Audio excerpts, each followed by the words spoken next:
প্রতিশোধ নিতে আমি ফিরে এসেছি, আর প্রতিশোধ নিয়েই আমি ফিরে যাব। মা, তুমি কি এখনো ব্যথা পাচ্ছ? না মা, আমি আর ব্যথা পাচ্ছি না, আর ব্যথা পাবো না। আমরা এখানে কেন মা? বাবা আমাদের এখানে রেখে গেল কেন? আমরা বাড়ি যাব না? না, আর যাব না। এখন থেকে এটাই আমাদের বাড়ি, আমাদের আর কোনো বাড়ি নেই। মা, তুমি কাঁদছো কেন? আর কেঁদো না মা। চল আমরা গিয়ে ওপরের ডালে বসে পুরো গ্রাম দেখি।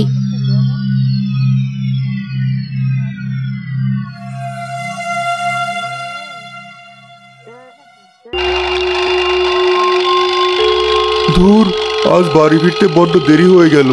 এমনিতে যে দিনকাল পড়েছে, চুরি ডাকাতি চিন্তাই।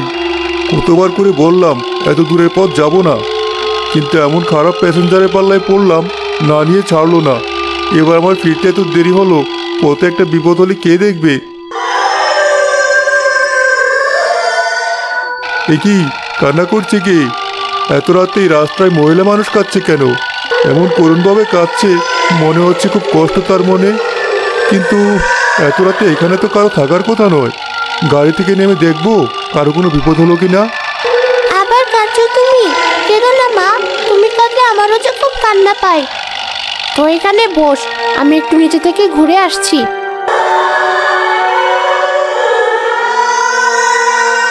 গাছের পাশে কে কে দাঁড়িয়ে কাঁদছো? কথা বলো, কি হয়েছে? ওরে বাবারে, কি ভয়ঙ্কর দেখতে! তাড়াতাড়ি পালাই।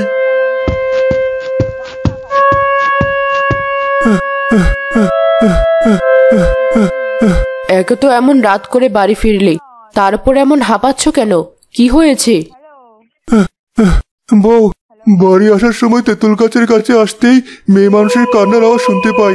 নেমে থেকে তেঁতুল গাছের পাশে এক মহিলা দাঁড়িয়ে কাঁদছে। কি ভয়ঙ্কর দেখতে তাকে! আমি প্রাণ নিয়ে কোনো রকমে ধরে চলে এসেছি। বলো কি? কালে আমি তোমাকে হুজুর দেখেই পানি পড়া খাওয়াবো, আর ভুল করেও রাতে ওই রাস্তা দিয়ে বাড়ি ফিরবে না। মনে হয় ওটা কোনো দুষ্টু পেতনি ছিল।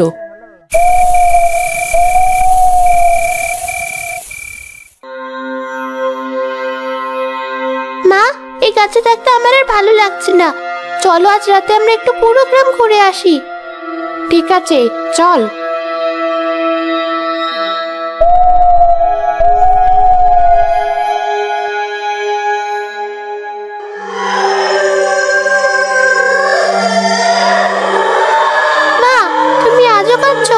বলেছি না তুমি কাঁদলে আমারও কান্না পায়।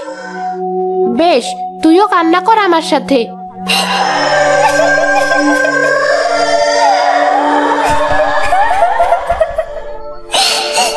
বউ, এটা তো সেই কান্নার শব্দ। কাল রাতে আমি যেটা শুনেছিলাম, এই গ্রামটা পেত্নীরা দখল করে নিয়েছে, বুঝলে? ভুলেও দরজা খুলে দেখতে যেও না। আজকে ওর সাথে ছোট কোনো বাচ্চার কান্নার আওয়াজও পাওয়া যাচ্ছে। হ্যাঁ, কি ভয়ঙ্কর শোনা যাচ্ছে।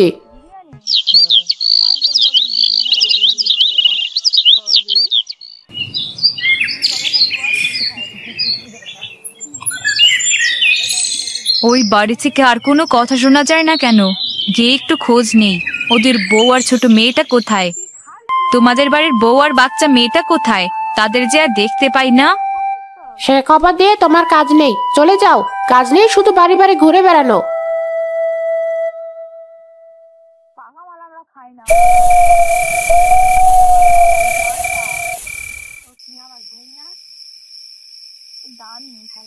হ্যালো খোকা, তুই বাড়ি আসছিস?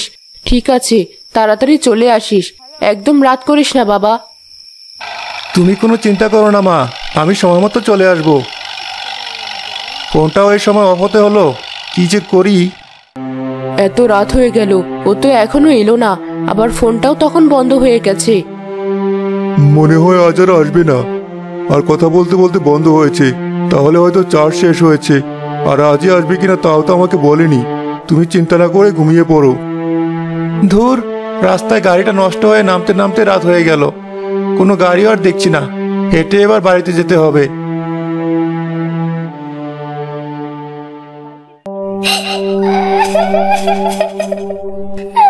কি ব্যাপার?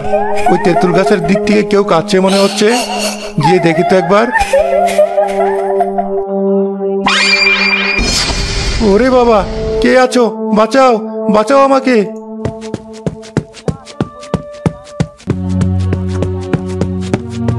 মনে হচ্ছে সোহাগের গলা। ও চিৎকার করছে, তাড়াতাড়ি চলো। কি হয়েছে? কি হয়েছে বল। পানি দাও মা। ওই তেঁতুল গাছের ওখান থেকে এক ভয়ঙ্কর মহিলা কাঁদতে কাঁদতে আমাকে তাড়া করেছিল। আমি কোনো রকম দৌড়ে বাড়ি এসেছি। এজন্যই বারবার তোকে বলেছিলাম তাড়াতাড়ি বাড়ি ফিরতে। রাস্তায় গাড়িটা নষ্ট হয়েছিল, তাই দেরি হয়েছে। কিন্তু এভাবে আর চলবে না। কালই একটা ব্যবস্থা করতে হবে গ্রামের সবাইকে নিয়ে।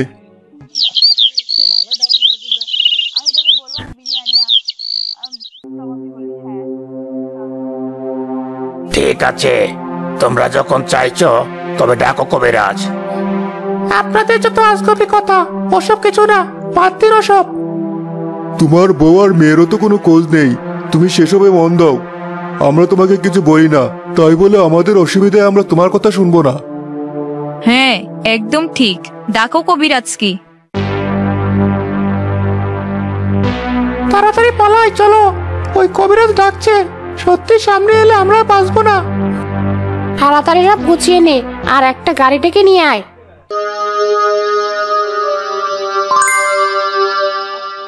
কেন ডেকেছিস আমাকে? নিজের জানের কি ভয় নেই? বেশি কথা না বলে বল, কেন সবাইকে ভয় দেখাচ্ছিস? সারা গ্রামে আতঙ্ক ছড়িয়ে দিয়েছিস কেন? প্রতিশোধ নেব আমি। কিসের প্রতিশোধ? কে তুই?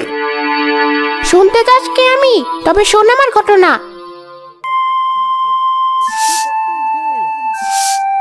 কি বোন, তোমার ছেলের যে বয়স শুধু বেড়েই চলেছে, তা বিয়ে করাবে না?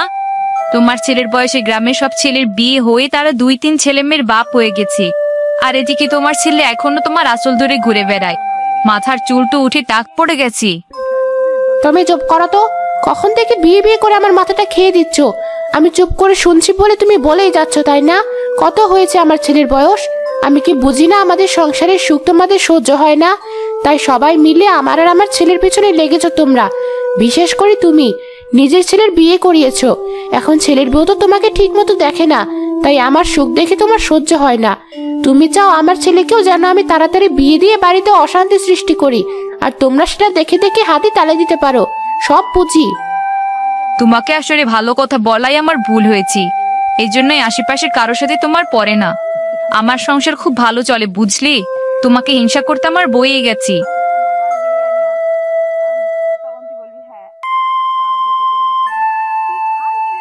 ঠিক হয়েছে, আচ্ছা করে কথা শুনিয়ে দিয়েছি। প্রতিদিন এসে এসে আমার ছেলের বিয়ে নিয়ে কথা বলা, তাই না? ছেলে আমার আর মাথা ব্যথা ওদের। কি মা, তোমার আবার কি হলো?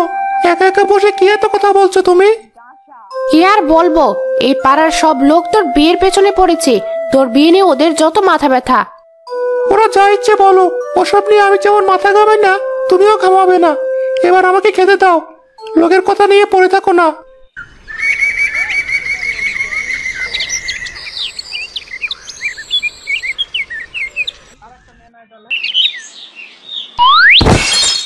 ওরে বাবা, আমার মাজাটা গেল। কে আছো? একটু ধরো। আমার মনে হয় মাজাটা ভেঙে গেল। আমি তো আর উঠে দাঁড়াতেও পারছি না। কেউ কি আমার কথা শুনতে পাচ্ছ না? এদিকে এসো। আমার ছেলেটা বাড়ি নেই। কে আছো? একবার এদিকে এসো। গতকালও অনেক কথা শুনিয়ে দিয়েছো, এখন মরলেও তোমাকে দেখতে যাব না। যা ইচ্ছে করো। সেই কখন থেকে এখানে বসে চিৎকার করছি, কেউ একটিবার আমাকে দেখতে এলো না। আমি কি এতটাই খারাপ? সময় আমারও আসবে, আমিও দেখবো তখন।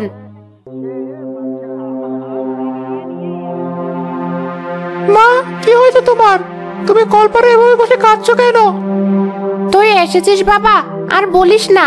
হঠাৎ করে আমি এখানে পড়ে গিয়েছি, আর উঠতে পারছি না বাবা। কত সবাইকে ডেকেছি, কেউ একটিবার আমার কাছে আসেনি। ঠিক আছে, পরে শুনবো সেসব। এখন আমাকে ধরে ঘরে চলো আগে। তুমি একটু বসো, আমি ডাক্তার ডেকে নিয়ে আসি। দেখে মনে হচ্ছে অনেকটাই ব্যথা পেয়েছো তুমি।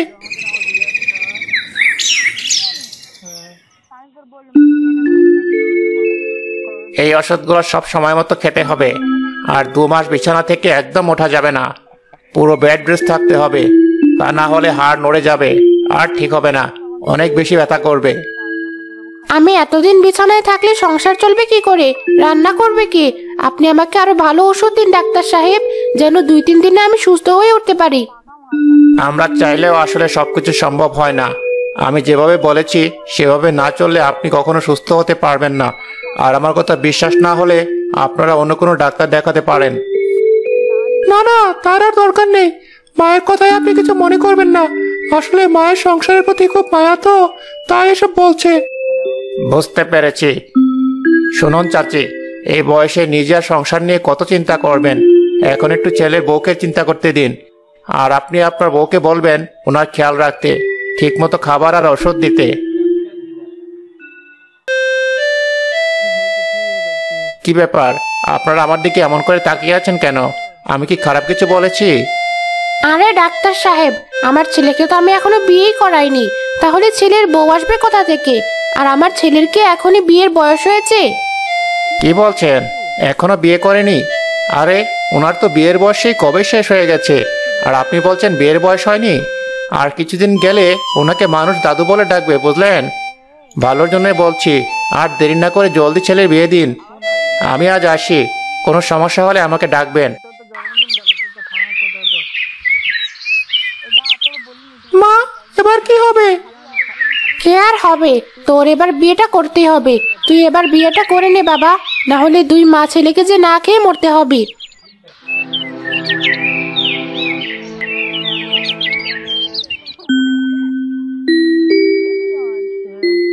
মা, এই দেখো, তোমার বৌমাকে নিয়ে এসেছি।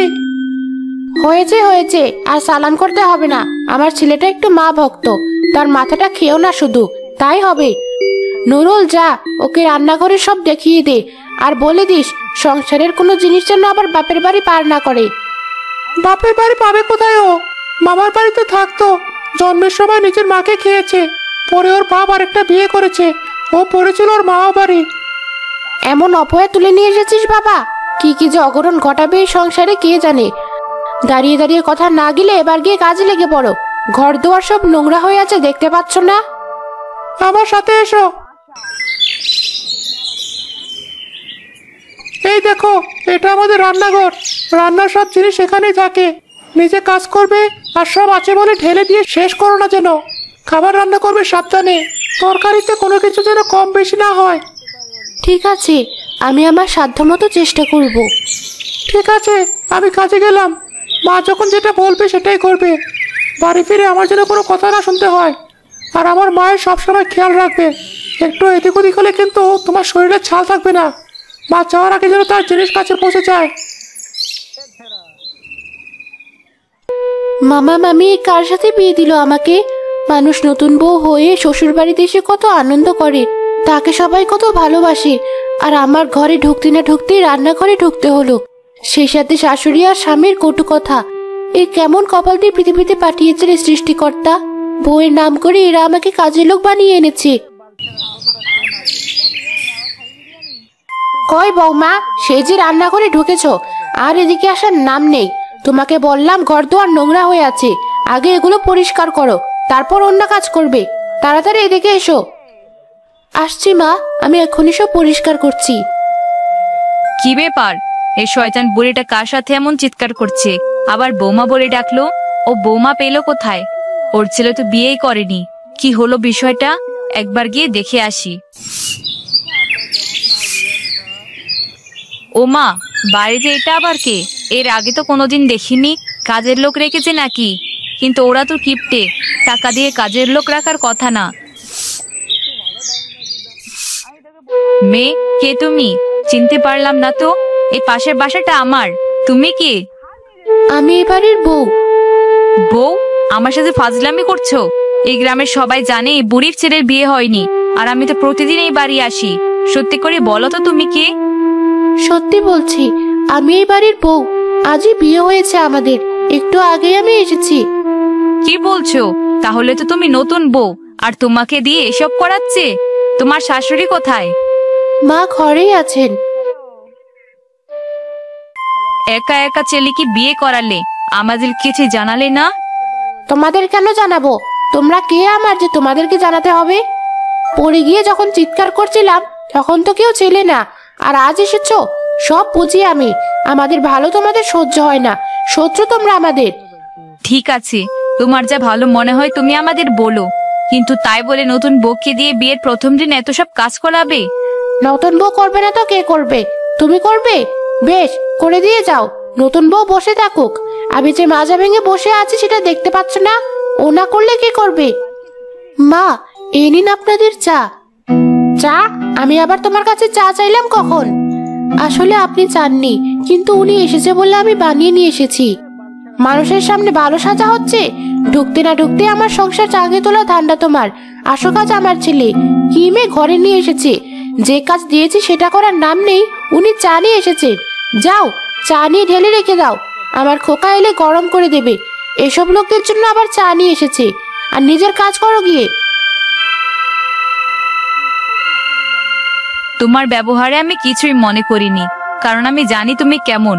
তাই বলে নতুন বউয়ের সামনে কেউ এমন করে? ছি, আসছি আমি, আর তোমার বাড়িতে কোনোদিন আসবো না। সেটাই চাই আমি, দূর হও সব। আমি মনে হয় এদের মতলব বুঝি না। চাচি, চলে যাচ্ছেন? দয়া করে কিছু মনে করবেন না, মা এমন করবে জানলে আমি চা নিয়ে যেতাম না। আমি কিছু মনে করিনি মা, আমরা জানি ওরা কেমন। আমার তো তোমার জন্য খারাপ লাগছে, আবার চিন্তাও হচ্ছে। তোমার বাড়ির লোকজন কি আর ছেলে পায়নি? এই বুড়ি ছেলের সাথে বিয়ে দিয়েছে, তোমার জীবন শেষ করে দেবে এরা। এই এলাকায় কারো সাথে পড়ে না এদের। আমিও আর আসবো না, তুমি নিজের খেয়াল রেখো মা।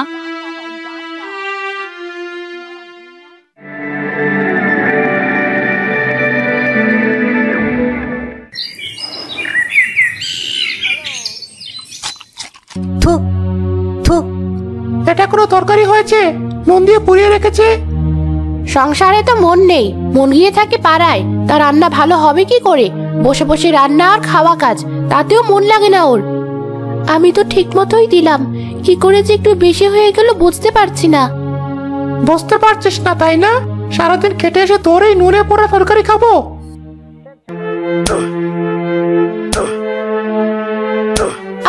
ছাড়ুন, লাগছে আমার, আর মারবেন না।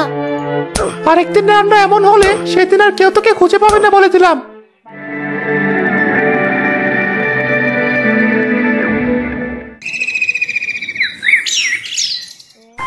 দেখেছো কাণ্ড, রান্না করতে করতে রান্নাঘরে ঘুমিয়ে গেছে। এই বৌমা, ওঠো, সারা রাত কি চুরি করো যে রান্নাঘরে ঘুমিয়েছো? এত করে ডাকছি কানে যাচ্ছে না, পানি ঢেলে দিই, তাহলে ঠিক উঠে পড়বে। এ তো দেখছি তাও উঠছে না। খোকা, এদিকে আয় একবার, দেখ তোর কি হয়েছে। এত কিছু করেও তো জ্ঞান ফিরছে না, ডাক্তার ডেকে নিয়ে আসি। আপনার বৌমা মা হতে চলেছে, আর এই অবস্থায় অতিরিক্ত কাজের চাপ, মানসিক চাপ আর দুর্বলতার জন্য এমন হয়েছে। এখন থেকে ওনাকে আর এত চাপ দেওয়া যাবে না, পুষ্টিকর খাবার খাওয়াতে হবে। চাচি, আপনি তো এখন সুস্থ, ছেলের বউয়ের কাজে সাহায্য করবেন। আপনি তো জানেন এই সময় মেয়েদের কেমন লাগে। হ্যাঁ জানি, সবের নাটক, যেন আমাদের আর বাচ্চা হয়নি। আপনি এখন যান। জীবনে অনেক মানুষ দেখেছি, কিন্তু এদের মতো এত খারাপ মানুষ আমি কোথাও দেখিনি। শোনো বৌমা, আমার কিন্তু নাতি চাই, বুঝলে? হ্যাঁ, নিজে তো একটা অপয়া, আবার যেন কোনো অপয়ার জন্ম না দেওয়া হয়। আমার কিন্তু প্রথম সন্তান ছেলেই চাই। আল্লাহ যা চাইবেন তাই হবে।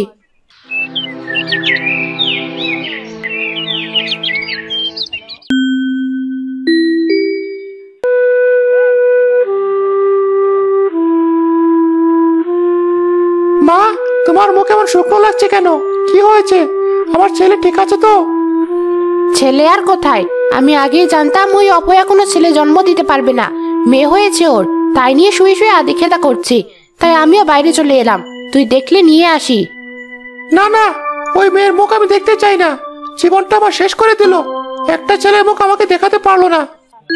আমি জানি আমার এই মেয়েকে কেউ পছন্দ করবে না, কিন্তু তুই আমার সব। তোকে আমি অনেক বড় করব, আমি একাই তোকে অনেক ভালোবাসবো।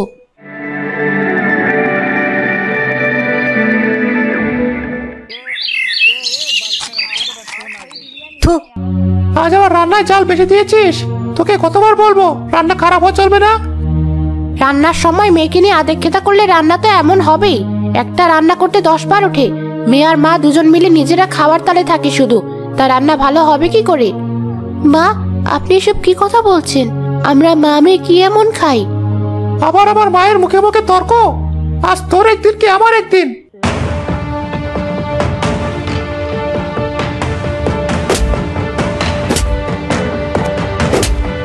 মারবেন না, আর মারবেন না, আমার মেয়েটা কাঁদছে, ও ভয় পাচ্ছে, আর মারবেন না।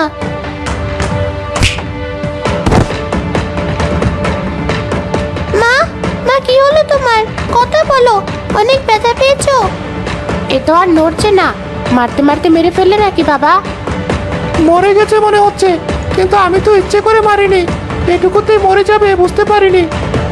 তোমরা আমার মাকে মেরে ফেলেছো, আমি সবাইকে বলে দেব। মা, ওরে মেয়েকে বাঁচিয়ে রাখলে আমার বাঁচা হবে না। ওকে মেরেছি যখন ওর মেয়েকেও মারবো। রাতেই দুটোকে ওই বড় তেঁতুল গাছের নিচে গিয়ে পুঁতে দিয়ে আসবো।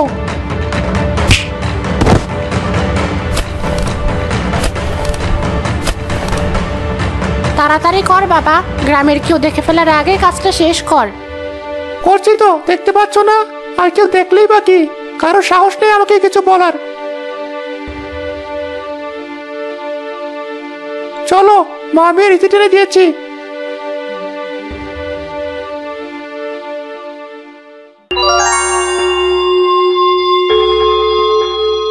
মায়ের ইতি তোরা টানতে পারিসনি, আমি ফিরে এসেছি। আর আমার এই নিষ্পাপ মেয়ের হত্যার বিচার আমি করব। তোদের মা ছেলেকে আমি কিছুতেই ছাড়বো না।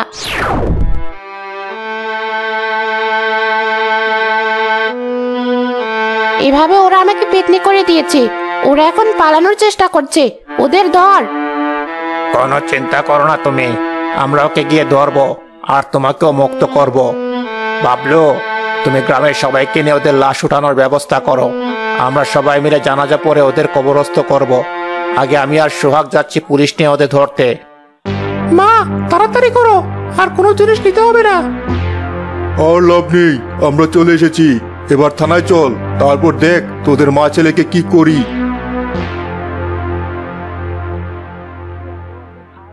গ্রামের সবাই মিলে রুমা আর তার মেয়ের জানাজা করে কবরস্থ করে।